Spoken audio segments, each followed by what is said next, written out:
Hi, my name is Jared Michael. I am a 3D and compositing artist working for Intraware Australia. And in this video, we're going to take a look at Katana, a look development and lighting tool from the Foundry. We're going to start off with a basic introduction to Katana before moving on and looking at the key features, analyzing Katana in production, before we jump into a demo in the software itself. Katana has two main purposes. Firstly, as a look development tool and the creation of materials and the relationship between these materials and textures, as well as being a lighting tool for asset-based pipelines. Because of the performance of Katana, it is massively scalable and flexible in terms of the number of shots and the complexity of shots that can be handled. Another defining feature of Katana is its open nature, allowing it to be customized to fit the particular pipeline as well as the needs of production. Katana was initially developed by Sony as their in-house lighting and look development tool, which the Foundry commercialized in a collaboration with Sony. Since then, it has been used by a range of companies, both large and small, on VFX and animation projects. Previously, Katana has only been available in Linux, with the new Katana 2.5 now running in Windows, available from mid-2016. Katana has a number of key features, including its performance, procedural nature, structured and reusable template approach, as well as its collaboration and consistency and teamwork that it enables, being production ready, the large amount of automation that it facilitates, as well as the ability to light and render multiple shots at once. One of the main reasons Katana is preferred over its competitors is the performance that it offers. Katana uses deferred loading, meaning it only pulls into RAM what is required at a given point of time. This means Katana scripts are extremely fast to open, and as a result, very fast iterations can be completed by the artist. Imagine a shot to be lit with 1 billion polygons. A render is submitted for review, and the feedback is to change the tint of the light slightly. A Katana artist can open the script, modify the light, do a test render, and submit the new render to the farm before a Maya artist would even have the scene loaded. Another performance feature of Katana is its ability to use proxy geometry. This allows a scene to be lit with an approximation low polygon scene, and when required, the hierarchy can be opened up to view the high poly display. This allows massively complex scenes to be handled in Katana whilst maintaining a high level of UI stability and interactivity with the viewport. Katana is procedural in nature. It uses a node graph to enable a non-linear, non-destructive workflow. Each node takes an input and executes a particular process. The properties of this process can be modified later on, or the input being fed into this process can also be swapped out whilst maintaining the structure through the node graph. For example, a character animation cache and camera are imported at the top of the node tree. Several nodes below apply particular processes to this data before resulting in a final render at the bottom. If the animation were to change, this can simply be swapped out, and the nodes below will respond to this new input. Assets that are brought into Katana are referenced, not loaded, resulting in very lightweight, small script files. One of the intentions behind Katana was to be able to render large volume of shots whilst maintaining consistency. Katana uses a recipe-based approach, also known as a template or a script, effectively maintaining a blueprint for how shots will be laid out throughout the production. Not only does this provide a visually clear node graph, but it means that there is consistency in terms of AOVs, render settings, and other various attributes which are set up in the template and can be continued across all shots.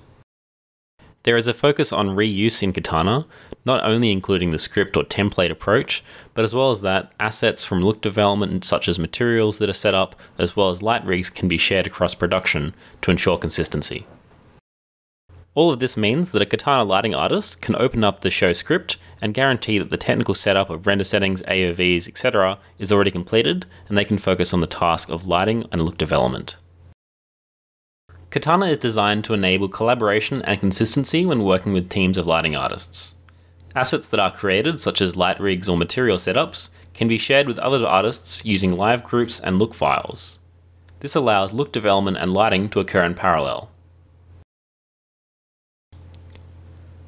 Much of Katana is geared around being production ready, and Katana can be customized with C and Python APIs to fit your particular pipeline needs. Katana is render agnostic. Any engine can be integrated with a certain amount of development, and currently RenderMan, Arnold, and V-Ray plugins exist to work straight out of the box. Industry standard file formats such as Alembic are supported. There are a range of 2D compositing nodes built into Katana, allowing artists to test their render against a 2D background. This can be done directly in the 2D viewer and avoids the requirement for artists to leave the program to do a bash comp in something like Nuke. Whilst Katana offers many benefits straight out of the box, there are many areas in which Katana can be automated to further increase efficiency and performance on production. Some examples of the automation that can occur are the automatic importing of the correct cached animation geometry and cameras for a given shot. Katana allows the use of a rule-based workflow through use of custom CEL expression statements, hierarchy path locations, and stored collection sets to make relative rather than absolute assignments. For example, materials, or any attribute, can be assigned to all children of a hierarchy location, or assigned to all assets with a wildcard name or metadata value. And in the context of applying a material, this means the asset could be swapped out or used in a different scene and still work, using this rule-based rather than absolute-based reference to a particular asset. Further customization is possible through the use of C, Python, PyQt, and now Lua language, which allows the scripted creation of nodes, expressions, and node parameters. Macros can be used to create Gizmo-like super tools that wrap several nodes into one custom node. Katana's ability to handle large environments without having to split up into smaller shot-specific sets makes it well suited to lighting and rendering multiple shots at once. This, combined with a feature called graph state variables, translates into the ability to light and render an entire sequence in a single Katana script. For example, imagine a sequence with 20 shots in a single environment. Lighting can be done with a hero wide shot, forming the basis for the lighting across the entire sequence. This lighting is inherited by all shots in the script. Then, as needed, graph state variable switches are used to make overrides on a shot-by-shot basis. For example, swapping out to the correct camera, animation cache, or overrides to light settings such as position, intensity, tint on that shot-by-shot basis. This is one of the features that makes it possible for a very small team to light a huge volume of shots whilst maintaining consistency and the ability to make changes easily. Katana has been used on feature animation and visual effects films, as well as TV and advertising. Some of the companies using Katana are Sony Pictures Imageworks, Pixar, ILM, Illura, MPC, Spin VFX, Digital Domain, Atomic Fiction, and Leica. Since its inception, Katana has been picked up by more and more studios for use on production. Some recent films that have used Katana include Mad Max Fury Road, Cloudy with a Chance of Meatballs, and The Jungle Book. To get a sense of Katana in production, here are a few quotes from Atomic Fiction and Sony Pictures Imageworks. Katana has enabled us to unleash a small amount of rockstars onto an insane amount of work, and did so in a way that would be next to impossible with any other tool. Katana is the kind of program that can handle a lot of volume, and you really can rely on it. It lets you create very complex systems of rendering that are both very broad and at other times very specific, so you're never looked into a specific way of doing something. A novice in Katana can, and usually does, start lighting on their very first day of use. It provides an automated way of pulling in all the bits needed, whilst allowing a seasoned artist to easily pop open the hood for deeper exploration. Now that you have an understanding of what Katana is, we're going to jump into the software itself and have a demo. Some of the things I'm going to be showing you include the interface, node structure, importing assets, proxy geometry and loading the scene, assigning materials and CEL, look files, live groups, AOVs, graph state variables, and switching assets and engines. Okay, jumping into Katana itself now, we're going to have a bit of a demo inside the software. And for starters, I'm going to show you a particular city scene file that I've been working on.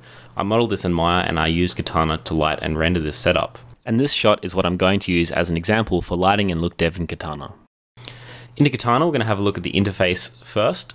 So in this top left area, we have our node graph, which is our working space, very similar to Nuke's node graph, where individual nodes, inputs, processes, and outputs can be inserted.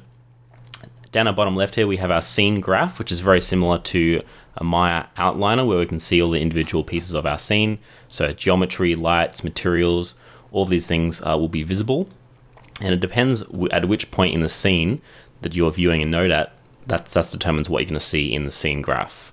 So for example, at the very top of our scene graph here at our set geometry, if I click this, we're going to see only the geometry in the scene.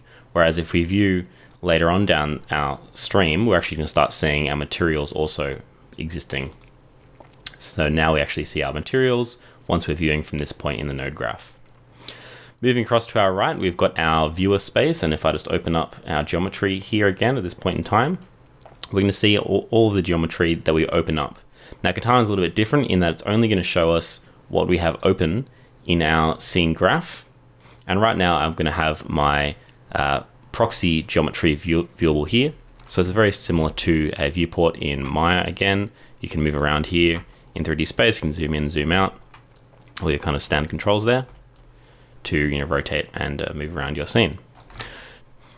To the right hand side here we have our monitor, so our render view effectively, and we have a bunch of controls here for being able to analyze particular pixels, to be able to overlay a foreground over a background element, as well as our attributes, so the current state of our attributes at a particular point in our node graph, and our render log so we can see exactly what's going on with the render. This is super useful for diagnosing a particular issue compared to Maya where you're kind of sitting there not sure what's going on, why it isn't rendering. This gives you a very detailed analysis of where it's at and any problems that it might be coming up against.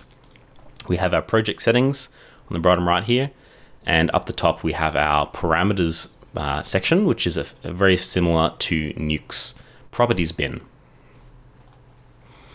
So up the top we have our node graph, but next to that I've currently got some animation tools, so our curve editor and our dope sheet, and any extra tabs can be found here in our tab file menu here. And obviously all of these views are customizable, so you can pull these off and move them around depending on where you want to position things. So this is very customizable. All right, so taking a look at our kind of recipe approach, I'm just going to go full screen on the node graph here. And this is kind of a template or a script for approaching a particular show. So generally at the start of a production, there'll be a script that's created, and that's the starting point for all shots. There's locations for everything. So for example, at the top here, I've got my geometry coming in, my cameras come in, these are all merged together using merge nodes. They're very similar to Nuke. Just basically adding that to the scene graph. I also have my materials which are added to the scene, and as I come down, I have my material assignment that occurs. Right now I'm going to skip over this look file, and so then we have our lighting. From our lighting we come down, we have all our render settings, our AOVs, and finally our different outputs for our render. So this template is kind of used over and over again, and you'll actually notice in this script I have two. I have a look dev and a lighting backdrop here. So this isn't necessarily the standard case. Often what you'd have look dev artists, and they work in this kind of test bed scene of test lighting rigs, and they'd set up all the material graphs. This gets baked out as a look dev file, and then the lighting artist kind of opens this up, and they can simply go geometry, and then the material assignments and the materials are taken care of by the use of this look file resolve. So that's effectively this kind of template approach. It speeds up workflow, but not having to go through and set up all the render settings, AOVs, etc. For every single shot. It's already done. It can be shared across all the lighting artists and just maintains consistency across the project. So jumping back, we're going to have a look at our LODs. If we look on the right hand side here, we can see a fairly detailed scene, but on the left hand side in the viewer monitor, we actually have a relatively low poly version of what's going on in our scene. So this means that the lighting artist can light the scene without having the complexity of all these polys. This is approximately 100 million polys in the scene, but by using these proxy pieces of geometry, you have a very fast, lightweight interface, still enough to do all of your lighting with, but not so much that you're bogging down your scene. 100 billion polygons in Maya is going to bring it to a real massive slowdown. However, in Katana, by using these proxy system, we can actually handle a very, very large amount of polys. If you do need to see a particular full resolution version of something, that can definitely be kind of opened up so you can see that full particular graph. And to do that, we simply need to expose that piece in the hierarchy. So for example, I can open up my cube building and open this up to the very bottom level by expanding the branches, and then we can see the full resolution version of that here. This is part of what makes Katana very fast. It only brings in the data when it's needed. At render time, the renderer is going to see all this detail. It's not going to see the bounding boxes because I have a flag here turning the visibility of my bounding boxes off. But for our viewer, it's very convenient just to only see the data that we need at the resolution required for whatever we're doing. Okay, so as I mentioned, this scene is approximately 100 million polys, and generally in Maya, this would require quite a long load time to bring all of this data in. I'm just going to close this project. I'm going to create a new one just to clear this out. Okay, and I'm simply going to reopen that project again from scratch. 1, 2, and we're back in. We have our project fully loaded in our scene, and you can imagine this is the context of a, perhaps you go to review, you're told to make a small change on this 100 million polygon scene. You can simply open that file, a couple of seconds, come in, make a change. To example, maybe the tint of the light needs to change. We can open that up, make a change very quickly to that, do an interactive render, and then submit that for our render farm in less time than it would take to simply even open the file in Maya. This is a huge benefit. Obviously, we don't have artists sitting around waiting for long load times of just getting the scene loaded. So this is a massive advantage and allows for extra iteration. The quality goes up in general as a result. Okay. So the next thing we're going to take a look at is material assignment using the CEL expression language. So we have some materials which are created here, and we have, at this point in our node graph, we have to start assigning these. So I'm going to open up this node, and you can see this is a material assign node. And the file that it's opening at this point, or the material that it's opening, is a reference to a location in the node graph. It's not an absolute material, it's just simply a location to where this exists. So if there was a material named the same at this point in the node graph, it would be assigned even if it was a different one. We use this cell language to assign it to a particular location in our hierarchy in this case. So right now, this set material is being applied to anything in this particular location. So root, world, geo, asset, geometry. So anything in this particular location, everything, all the children of this have this general material assigned to it. If we come down to our next example, we have a material assignment for cars, and this one's slightly different. So it's using a different material here, and it's saying anything in this car group is going to have that assigned to it. So anything in this subfolder here. So it's kind of overriding. So it's saying everything in here, and then everything in this child's project. And then we open up the next one, which is a brake light, and now we're using a bit of cell to say anything that exists in this location, in this car group, but has the name glow in it. So we're using these wildcards here to say anything glow, it'll apply that. And the shape here is simply saying this is only be applied to any meshes, because everything in Katana that is a model has a mesh at the end of that. So I can just expand this branch. Okay, and we'll see there's a bunch of individual glows that can be found here. So it's looking for any particular piece of glow, it'll apply that material to it. So there are different ways of applying or assigning any value in Katana. It can be path-based, so this is for example of a path, or a particular bit more cell, so you could use this kind of wild star, or you can use collections, which are simply kind of very similar to sets inside Maya, where you can use cells to actually set up a collection of selection groups which can be used continually through the project. So that's how materials are assigned in traditional sense.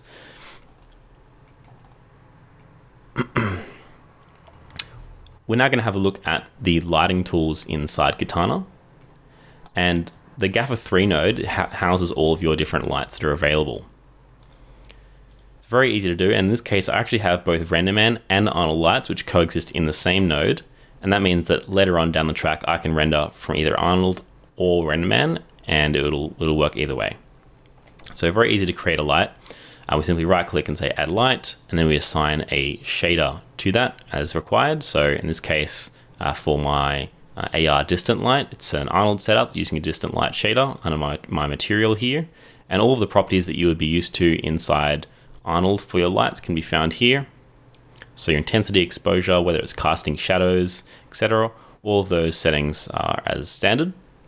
And up the top here we have our exposure and an intensity, and the ability to have light linking on here.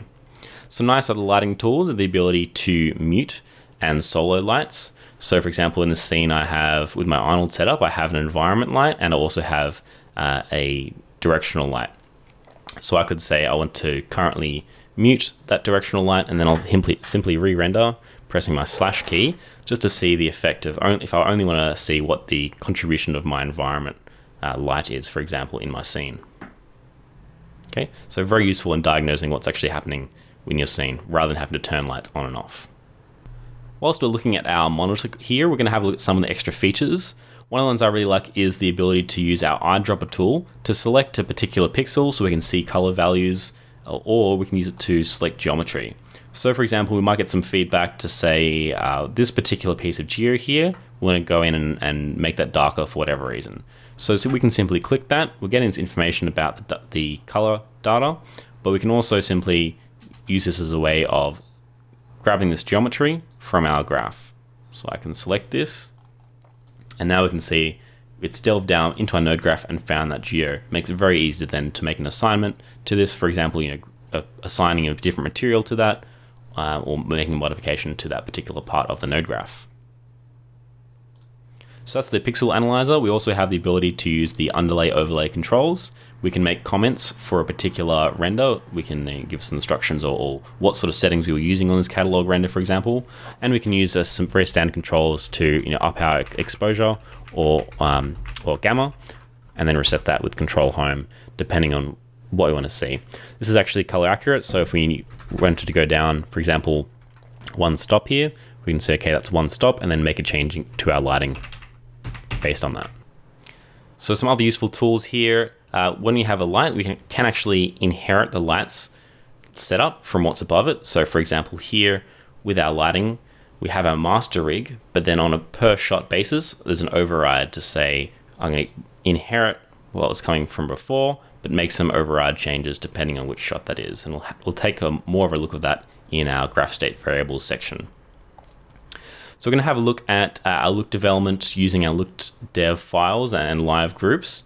So as I mentioned before, it's very standard to have a breakup between our look dev and lighting artist teams. This allows production to go ahead in parallel. We have some artists doing all the material and texture setups, creating the look and feel of that under different lighting situations, and that can then be saved out as a look file and brought in to our lighters who simply load that information. So this is a very basic test bed of, you have some geometry with the camera and some different lights, and we want to sort of test this under different scenarios. So these material graphs are created. So there's some materials stack here which houses a number of different materials which are created. You could also be creating lights or render settings, and the way this works is we have this look file bake, which has two inputs, an original and a default. So it's taking it from an initial point in our node graph. It's actually taking it from this merge node here, and whatever the state of this is, it's going to compare it to the state of this later on where our default input is. So it's going to look at this point in the node graph compared to this point, and the difference is that there are materials which are existing being plugged in here and then being assigned at this point. So this look file is going to contain information about the materials as well as how those materials are assigned to our scene. And these are all rule-based, which allows us to make those definitions similar to the example before.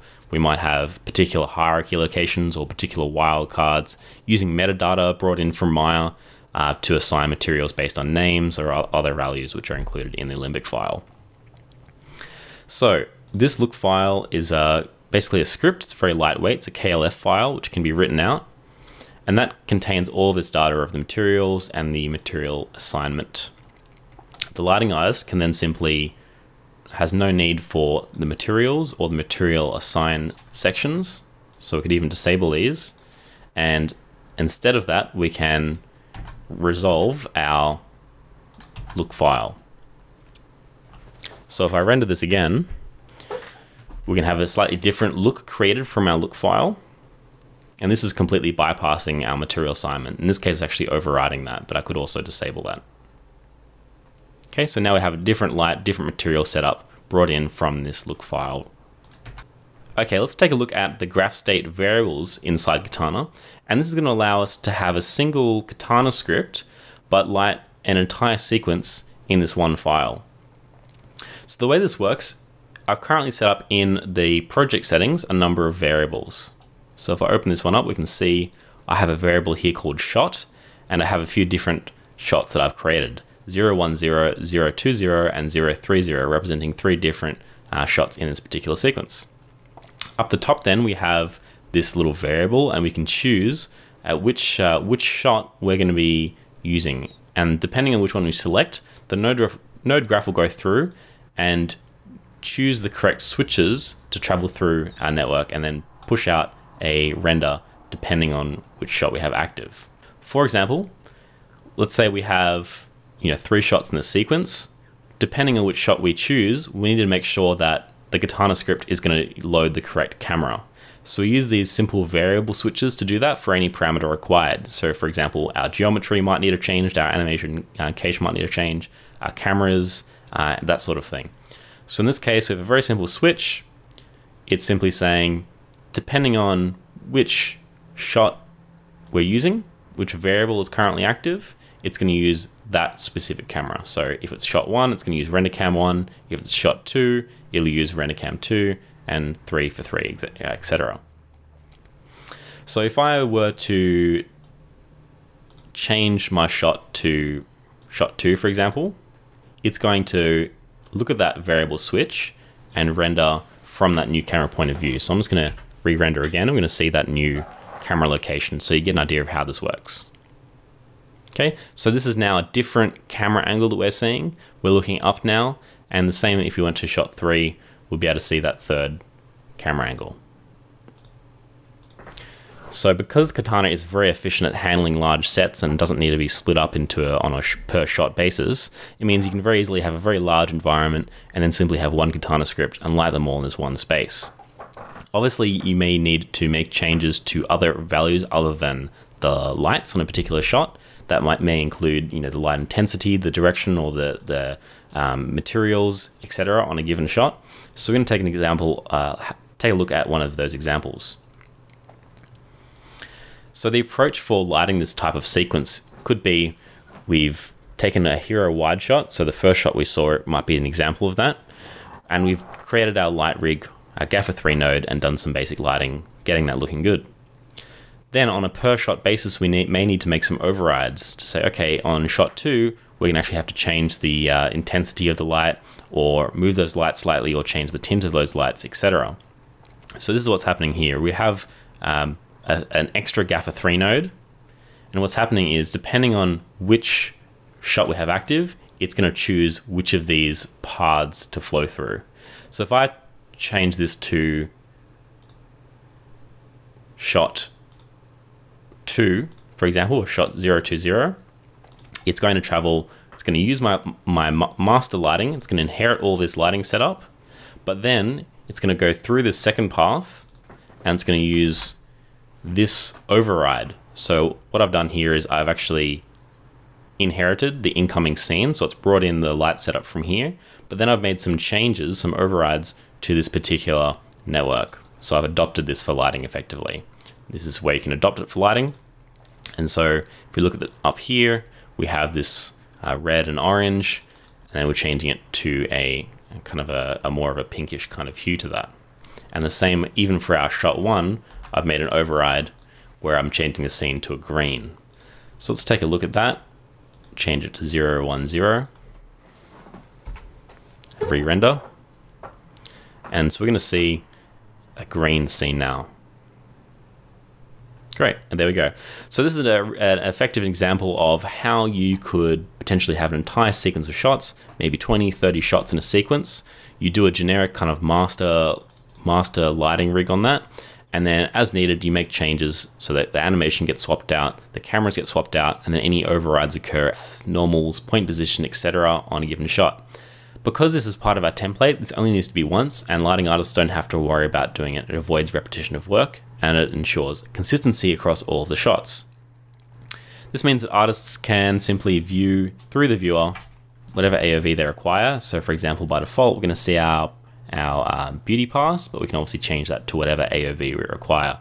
For example, our Z-depth pass. And you can simply change that back. So I'm going to put that back to our beauty, and we can take a look at some of our ability to set up different render kind of passes rather than arbitrary output values. For example, we may need a render for comp, which only has these cube buildings on the left-hand side. This is achieved by simply having a dot which comes across and creating a separate render output. In this case, we're using an isolate node, which we're specifying, we're isolating these particular things, so just our shot camera and this cube building, and we're isolating it from the rest of the world. So as a result, when we render this, we're just going to see those cube buildings by themselves, okay?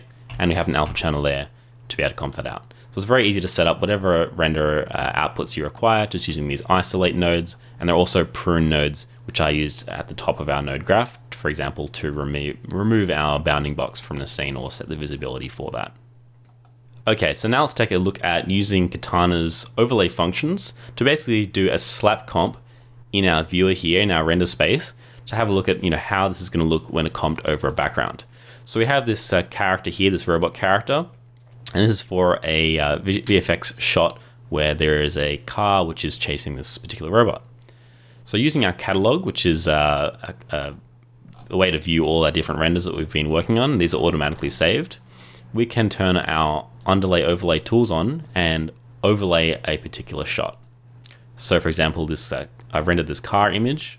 I'm simply going to grab this one and put this as our underlay, and then change to our overlay image. Okay, so now we're able to see our 3D element over our 2D backplate. You can imagine this is obviously very useful in the context of a VFX show where you've got to have some sort of CG and integrating that with your background. It's a very useful way of testing this out without having to jump into another compositing program such as Nuke to do a bash comp to test this look out. Just saves a lot of time, round tripping. It means the artist can work faster. One of the other things I want to mention is that you can use renderers in parallel. So for example, at this point in time, I have a render from Arnold, but I also have some settings for RenderMan here. And the way this works is that I've actually got duplicates for my lighting and duplicates for my materials. Looking at this Gaffer 3 node, we can see I have the RenderMan light here as well as our Arnold light. And in our material setup for this scene, we have both an Arnold shader and a RenderMan shader, which are existing on the same material node, and this is fed through our node graph. Depending on what can be used by the renderer, it'll simply throw those other ones away and only use what it's able to understand. So we can go up and down to view our previous renders, and initially we had this render. So if I want to see what this looks like through my RenderMan viewport, I can simply render that. And we're going to see the same scene with a Pixar Disney shader attached to that. And we can see it should be a nice blue color. So sometimes on production, it's useful to be able to have multiple renders hooked up, and depending on what's required, you can simply jump between those in the same script file without having any conflicts. Okay, the last thing we're going to look at is the ability to swap out our inputs and still have our node graphs rendering as expected. So this is going to be an example of potentially we might have a car, for example, in our scene, and early on in the development of this shot, there may not be a fully fledged animation of all the cars traversing the scene itself. We might just have one car positioned for reference. Later on in production though, the animators are finished, they're ready to put in the full file, or maybe there's simply a change to that. We can simply bring in another Alembic file and swap this out from the single car to a Alembic with all of the cars in there, and we're able to re-render that. So I'm just gonna tap slash to re-render. And this works because we have this rule-based assignments of values and materials. So before, earlier in the demo, we saw we're using this particular cell statement to apply this red brake light to anything in this location in the hierarchy that contains this glow name and also a mesh shape. So because this is all rule-based rather than making an absolute assignment to a particular piece of geometry, we're now able to see all of the cars in the shot have inherited all the materials, all the custom overrides of our cell statements. So for example, our brake light here material has been propagated through all of these, which just gives the idea of how focused on production this is. If there's a change, there's feedback, whatever it happens to be, you can swap out those inputs, and it's a non-destructive approach to easily traverse the rest of the node graph, use this rules-based approach, and maintains consistency to our render at the bottom of our node graph. So in summary, Katana is a dedicated look development and lighting tool that empowers a team of artists to efficiently tackle a vast number of complex shots whilst maintaining a high level of quality and consistency. Thank you for your time. If you would like to evaluate Katana, contact your Foundry reseller. In the Australia-New Zealand region, this is Intraware. Details available at intraware.com.au.